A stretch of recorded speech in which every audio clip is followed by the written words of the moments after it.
Hoy vamos a hablar sobre electricidad. La electricidad viene de la antigüedad, del griego electrón, que significa ámbar. Son fenómenos físicos que se relacionan con la presencia y flujo de cargas eléctricas. Cuando frotaban materiales como el ámbar con paños o telas y luego acercaban objetos livianos como ser plumas, observaban que esos objetos livianos eran atraídos hacia el material. A partir de allí comenzó entonces a estudiarse el fenómeno de la electricidad. Podemos darnos cuenta acerca de su presencia en el uso cotidiano con los dispositivos que encendemos en nuestros hogares, a través de las tormentas eléctricas, la electricidad estática, inducciones electromagnéticas, y la usamos en distintos aspectos de nuestra vida cotidiana. Para comunicarnos, usamos dispositivos como los teléfonos celulares, computadoras, para iluminar nuestras casas, un ambiente, en vehículos que en los últimos años se han convertido en híbridos o absolutamente eléctricos para minimizar los daños ambientales.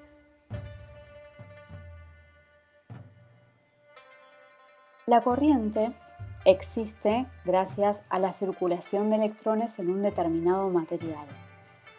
Estos materiales que facilitan entonces la circulación de cargas, porque en ellas los electrones están con suficiente libertad, se denominan conductores eléctricos. Conocemos a los metales, hierro, cobre, plata, platino, y también a sus aleaciones. Dentro de ellas, la más importante es el acero. Por el contrario, hay otros materiales que no favorecen esa circulación de los electrones.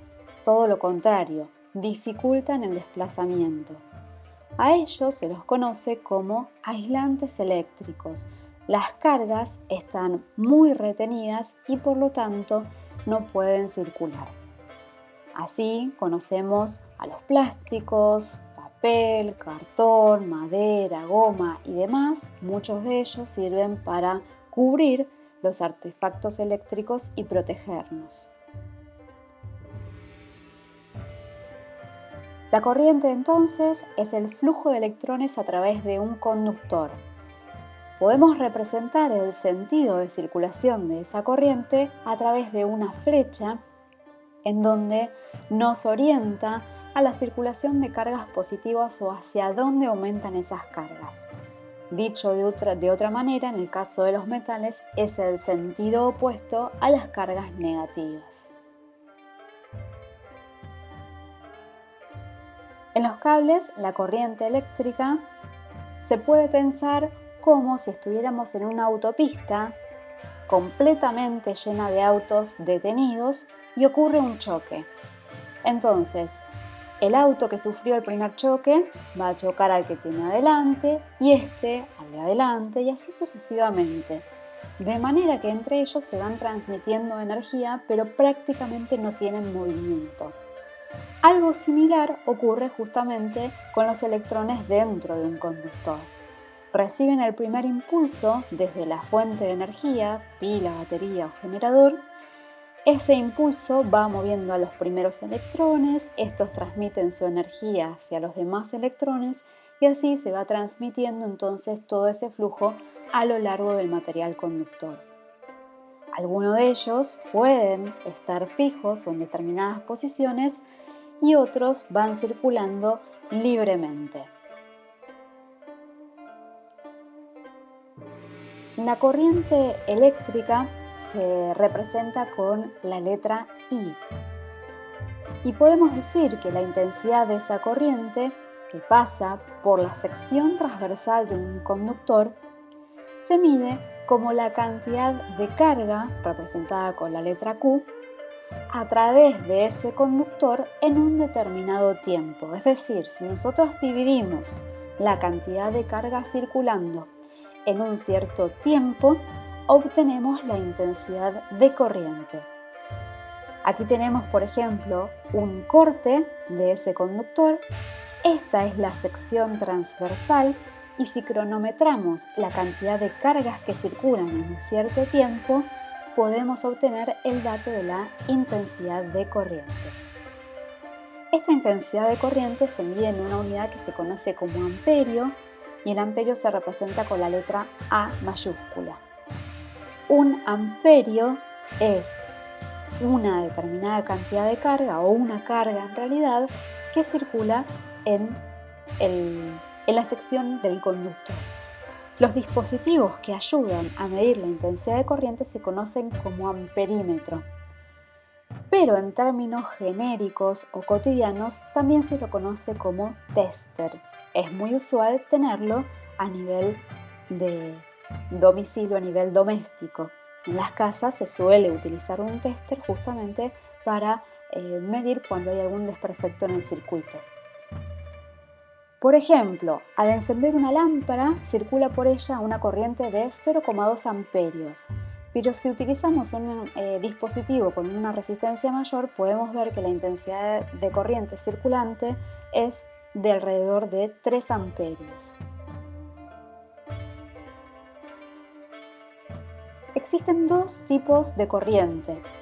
Por un lado está la corriente eléctrica continua, que es aquella cuyo funcionamiento se basa una pila o una batería. La circulación en este caso es en única dirección y manteniendo la intensidad. Tienen siempre un mismo sentido. La primera aplicación de corriente continua data de 1882, cuando Thomas Edison creó la primera central eléctrica en Nueva York. Este tipo de corriente en realidad es poco segura y tiene un alto costo. Acá podemos ver entonces que para el circuito cerrado, la circulación, si hiciéramos un corte en el cable, es siempre en igual sentido. El otro tipo de corriente es la corriente alterna. Es producida ya en dispositivos más complejos como los generadores y en este caso lo que sí se produce es un cambio en el sentido de circulación. También se modifica la intensidad de corriente. Fue desarrollada por Tesla en 1886, muy cerquita a la anterior, y aquí sí se logró reducir las pérdidas de energía que se producían en el transporte de la energía. Entonces también se pudo modificar el voltaje con el cual se llegaba o esa energía llegaba a los domicilios. En los cables de nuestros hogares se utiliza o circula corriente alterna y el cambio en el sentido se produce 50 veces por segundo. Entonces, a diferencia de lo anterior, podemos ver que en la corriente alterna van alternándose justamente los sentidos de circulación de los electrones partiendo del generador.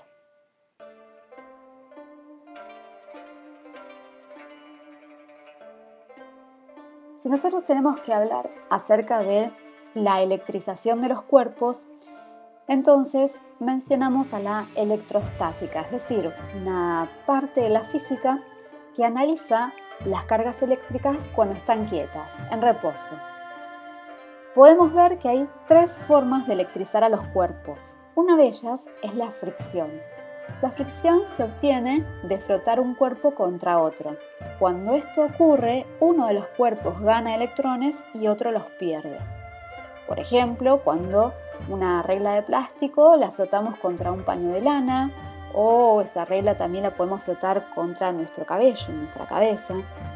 Ahí ocurre entonces una pérdida y ganancia de electrones. Puede ser también por contacto. Un cuerpo está cargado, se pone en contacto con uno que no tiene carga, es decir, que es neutro, y allí hay como una repartición de las cargas. Ambos quedan igualmente cargados o con la carga del mismo signo. Después tenemos la inducción. En este caso, un cuerpo está cargado, pero se aproxima al cuerpo neutro, no lo toca. Cuando se aproxima, las cargas se distribuyen en el cuerpo neutro y quedan de signo opuesto al que lo cargó. Finalmente, entonces, se va a producir una atracción entre ellos. Acá tenemos un paño que es frotado contra una lapicera. Entonces, la lapicera queda cargada negativamente. Si esa lapicera luego la acercamos a unos papelitos, los papelitos van a ser atraídos porque el cuerpo está neutro, entonces van a ser atraídos hasta que pasado un determinado tiempo o una vez transcurrido el contacto, las cargas se igualan y finalmente los papelitos van a terminar separándose.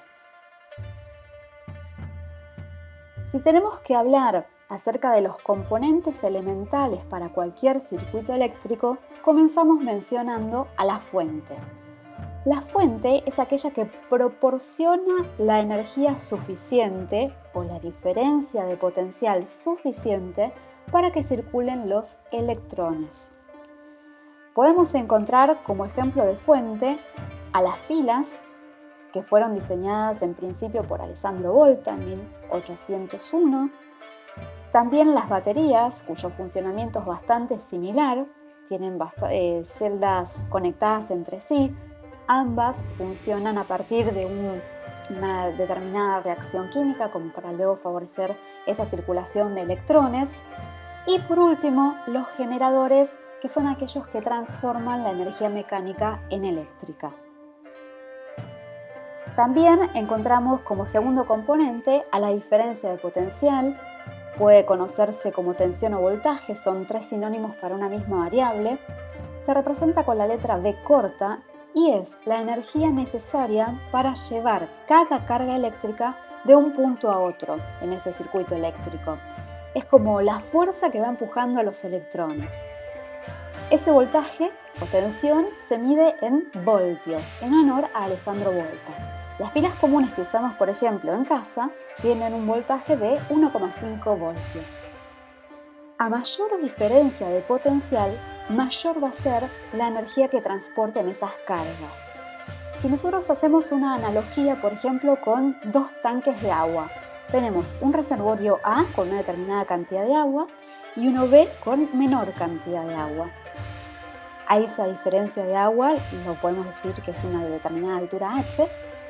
Después tenemos las cañerías por donde circulan el agua. Entonces, la analogía sería que A tiene una determinada cantidad de energía acumulada, sería una determinada fuente, y B tiene menor energía acumulada. Voy a lograr a través de esa diferencia de potencial entre A y B que las cargas que van circulando por ese conductor se muevan. La intensidad de corriente sería como ese caudal de agua, la cañería representaría el conductor y el agua que va circulando sería como la corriente eléctrica del circuito. Otro de los componentes, fundamental por supuesto, es el conductor. El conductor vendrían a ser los cables o cualquier tipo de conector a base de metal o aleación metálica que favorezca esta transferencia de electrones. Las resistencias eléctricas se representan con la letra R, miden cuánto se opone un material al paso de la corriente. La unidad que representa las resistencias son los ohmios, que se designan con esa letra omega, en honor al físico alemán Georg Ohm, que estudió la resistencia de los materiales. Las resistencias son dispositivos que se venden, se colocan en los circuitos con una determinada función y lo que hacen los materiales en realidad que ofrecen más resistencia serían los aislantes, ¿sí? Un material que mejor aísla es aquel que ofrece más resistencia. ¿Por qué? Porque tiene como obstáculos en el circuito. Al tener obstáculos, a la corriente no le resulta tan sencillo circular. Distinto es un material como los metales, en donde justamente las cargas circulan libremente y por lo tanto decimos que la resistencia es menor.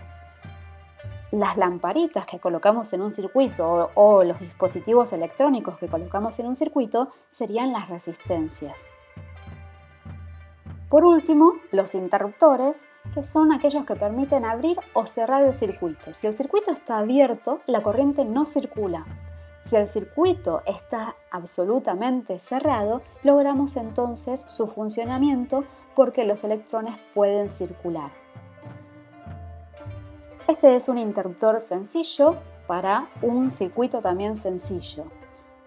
Tenemos los interruptores o las llamadas llaves de luz o teclas de la luz que usamos habitualmente en casa, y a veces esas llaves de luz vienen unidas a los tomacorrientes. Entonces, con esto prendemos o apagamos un circuito eléctrico. Entonces, un circuito completo sería aquel que tiene la fuente, de donde sale la energía, un interruptor, que es el que permite abrir o cerrarlo, el conector o conductor, que es el camino que va recorriendo el electrón, y los dispositivos electrónicos, que podrían ser las resistencias, en este caso una lámpara, para funcionar. Hay muchos circuitos eléctricos en nuestra vida cotidiana y que nos rodean, como por ejemplo la guirnalda navideña o un sistema de refrigeración.